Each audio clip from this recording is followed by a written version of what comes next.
Justin Pickard of Justin Pickard and the Thunderbird Winos. I play guitar in front of the band, and I'm the singer-songwriter. My name is Mark Deffibaugh, aka Mr. D, and I play the upright bass. My name is Brandon Esco. I'm the drummer in the band. I'm Orion Pitts. I play fiddle and do harmony vocals. I've been playing upright bass for at least 10 years, maybe longer. I was playing in a bluegrass band, playing guitar, and someone wanted to sell bass to me so that they could pay their rent that month. And about 15 years later, here I am. The world don't turn as fast as it once did. The days are slow and the nights are long. Well, I knew everything when I was just a burnout kid. Well, I was right and they were wrong. When I look back, I wonder. I got a phone call or a text from Justin Pickard while I was at a little jam looking for work, and he goes, "Hey, we're going to go down and record a CD in Memphis at Sun Studios." And I'm like, "No, you're not." And then 2 weeks later, we were doing it. I've been playing violin since around 1989, actually. Well, I started off playing classical in 5th grade in Carrollton Farmers Branch, and I moved from doing that into playing contemporary music, rock, bluegrass. I've done some Middle Eastern stuff. So I've got anything that's good is an influence on me. Like anything that catches your ear and gets started and gets you thinking about what you want to do, gets your creativity going. That's it.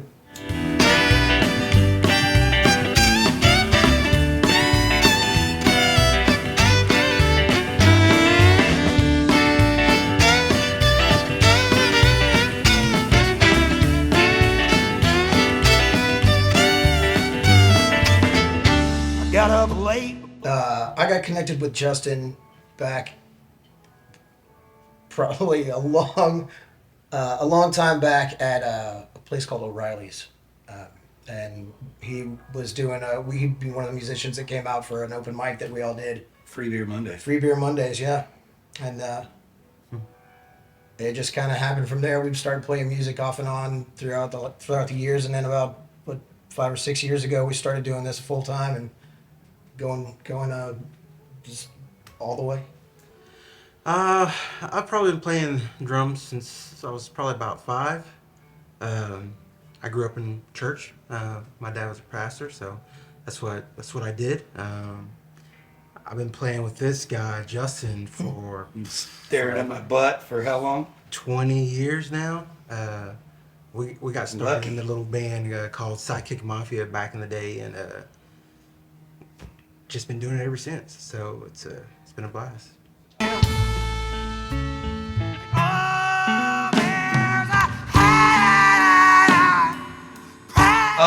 Let's see. I started playing bass when I was about 10 years old. All through high school, I played bass in several garage bands. And then eventually, when I started writing songs, I gravitated towards the guitar somehow. So I started playing guitar, writing songs, and then I had different formations of different bands. And that eventually developed into a band called Sidekick Mafia, which Brandon here was the drummer of. That would be around turn of the century, around 2000-ish. Yeah. Around the turn of the century, we so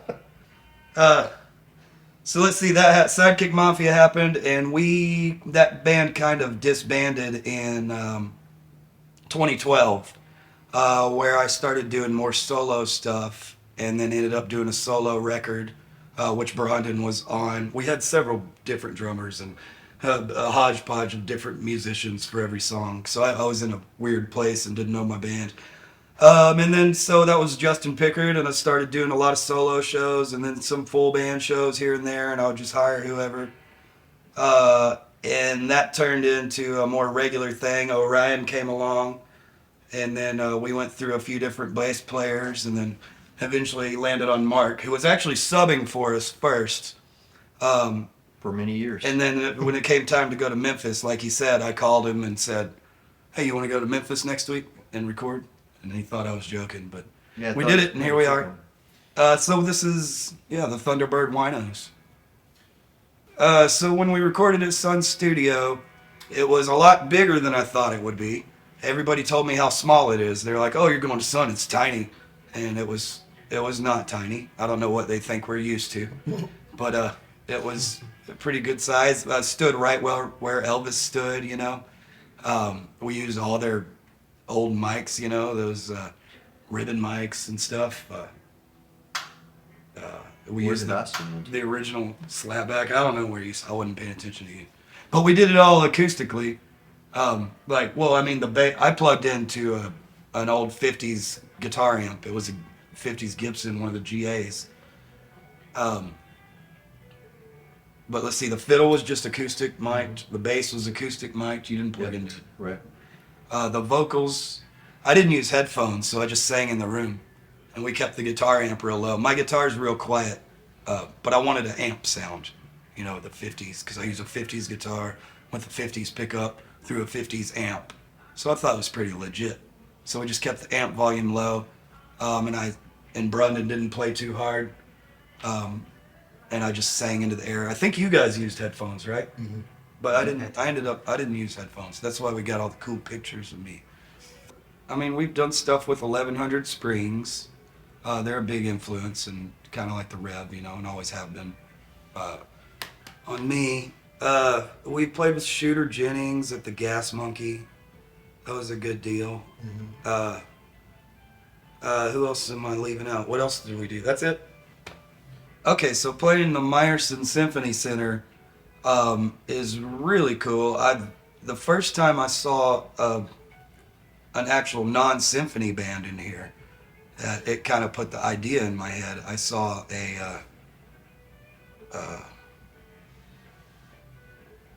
what's that dude's name that plays that sings Country Roads? Country Roads. John Denver? A John Denver cover band. If they had his actual guitar player with them or something, and I got to come back here and meet them. But they were on the stage, and I was like, well, that would be cool. I didn't know they did anything other than classical and choirs and things like that. So it's really cool to be on the stage. Oh, he is in purgatory, Laura's in a jar. Evie tried to leave me, but she didn't get too far. Though Katie met her fate, she always believed in the Koran. Monique is in the creek, Susanna's in my van. All my exes are dead. I got bullet holes and blood stains on my bed. We've actually played in the lobby before as a duo.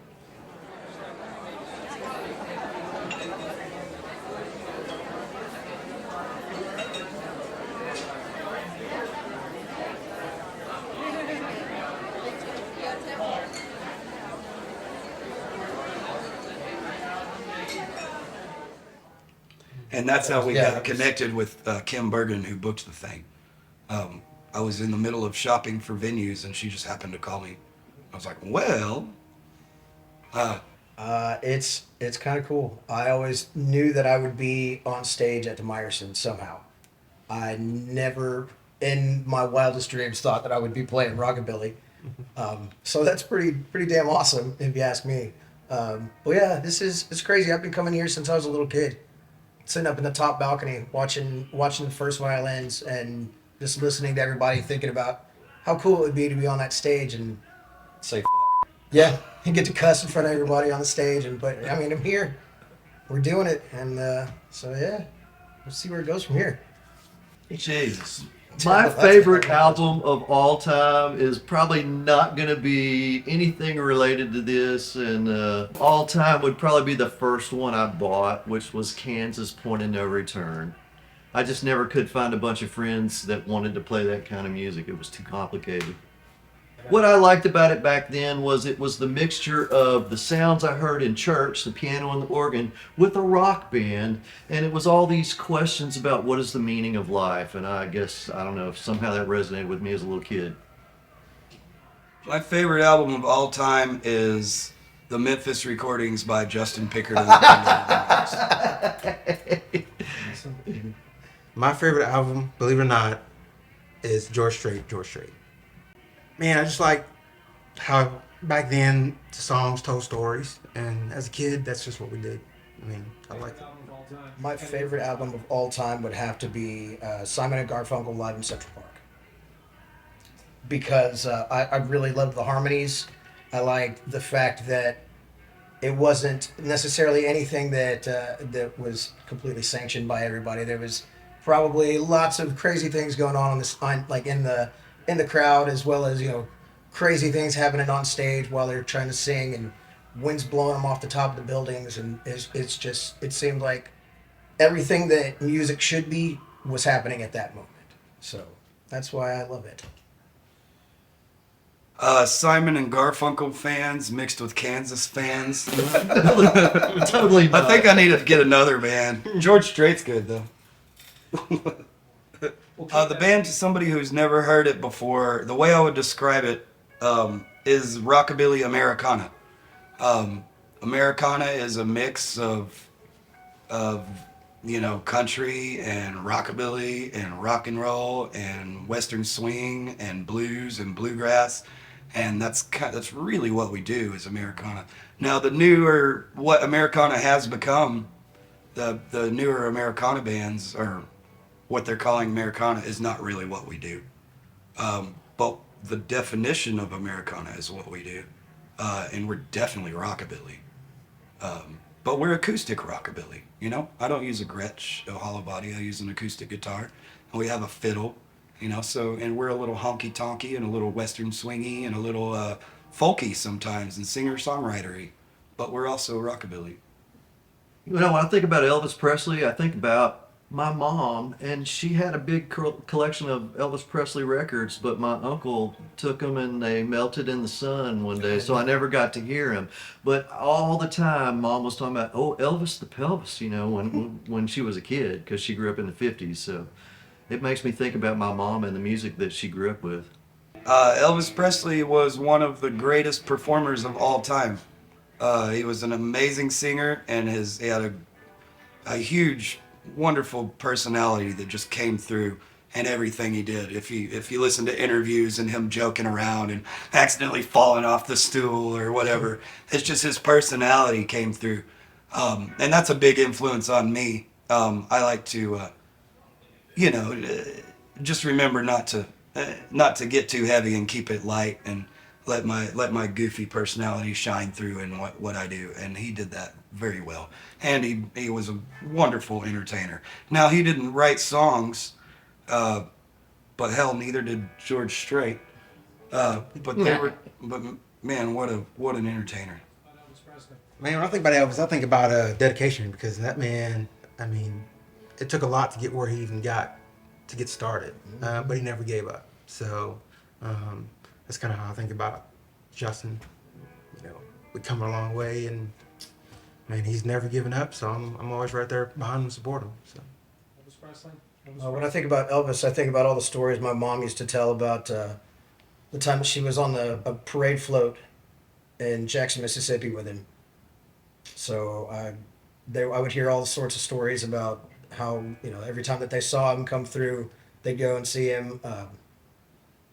It's one of the standards you grow up with, for people of our generation, at least people who play the kind of music that we play. It's something that's like so deeply ingrained in the music that we play, and then a lot of music that's out there right now, with the different styles of performances, the crazy whirlwind tours and everything like that. I mean, that guy was dedicated and seemed to really enjoy what he was doing. So I'm glad we get a chance to do that as well. So that's pretty awesome.